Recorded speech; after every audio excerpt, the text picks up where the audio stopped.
my husband and I are avid kayakers. We've kayaked for decades all around the country, internationally. And so this is something we do. This isn't a crazy kind of thing. But friends of ours are professional boaters and run trips to Chile every year during our winter and their summer. We decided to go down there for my husband's birthday, and we had a wonderful time. We paddled all these beautiful rivers and had a great time. And what was going to be our final day of paddling anyway, we decided to paddle a river that's well known for its waterfalls or its drops. And I'm not talking about Niagara Falls, but 10 to 15 feet, which are exhilarating and challenging, but certainly well within our skill set. And that day, actually, my husband did not go on the river with us. He woke up for the first and only time in his life with back pain. So he dropped us off, and then he was going to pick us up at the end. And so I went on the river with, again, these friends of ours that are professional boaters and a few other American clients. And when we came to the first more significant drop, another one of the clients sort of bobbled her way past me and kind of blocked the entrance to the channel we had selected to go over. And so my only option was to veer over and go over the main part of the waterfall, which is what I did. And when I crested it, I could see the bottom and see tremendous turbulence and flow. And, I knew it wasn't going to be pretty, but what I assumed would happen would be that I would hit the bottom and flip upside down and have to come out of my boat and kind of get tumbled around a little bit and then sort of spit out downstream, which is not a fun experience, but it is part of boating occasionally, and that's fine. But I hit the bottom, and the front of my boat became pinned or stuck in the rocks and the underwater features, and the boat and I were immediately submerged under 8 to 10 feet of water. And I am a spine surgeon, so I am very calm in high stress situations. And I didn't panic. People always ask, oh my gosh, did you panic? And no, I didn't panic.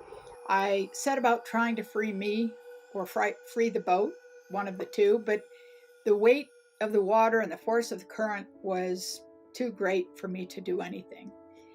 And I thought about my options, which of course were very few. And I realized that I would probably die. And it would be very easy for you or anyone who's listening to assume that, oh, a peace came over me and, oh, I gave in. I don't have the words to explain this so that you would actually understand it, but I made a very active choice and asked that God's will be done, regardless of what that meant.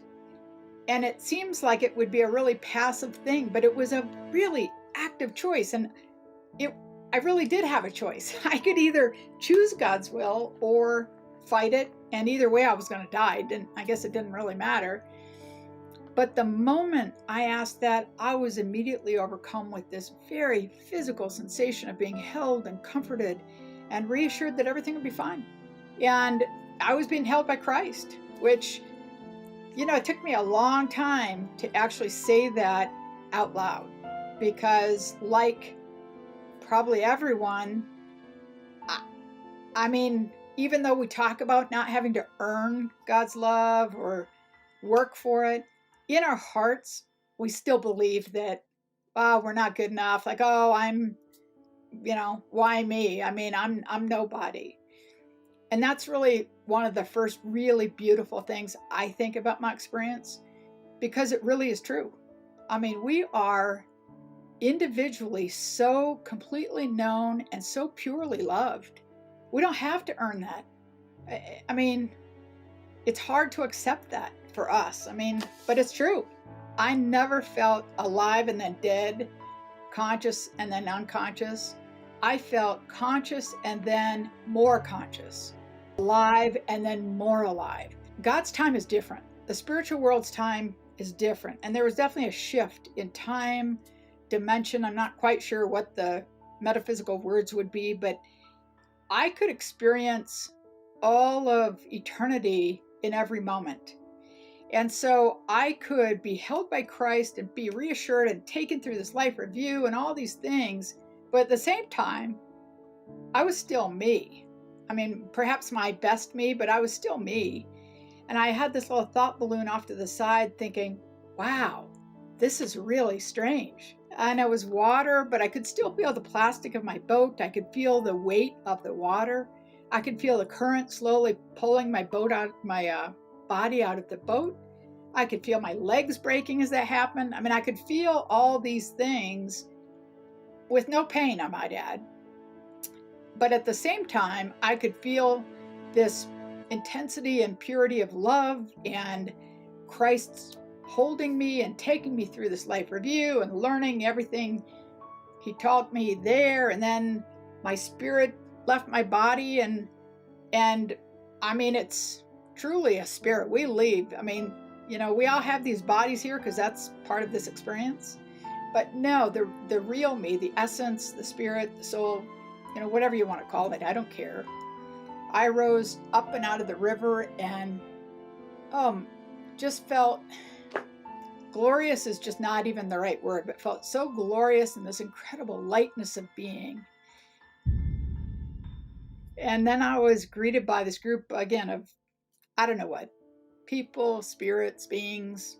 Again, those words mean different things to different people. So I don't know what to call them, but I knew that they were people who had known me and loved me as long as I have existed. I knew that they were all people who were important in my life story. I didn't personally recognize them because, as I said, I didn't know anyone who had died.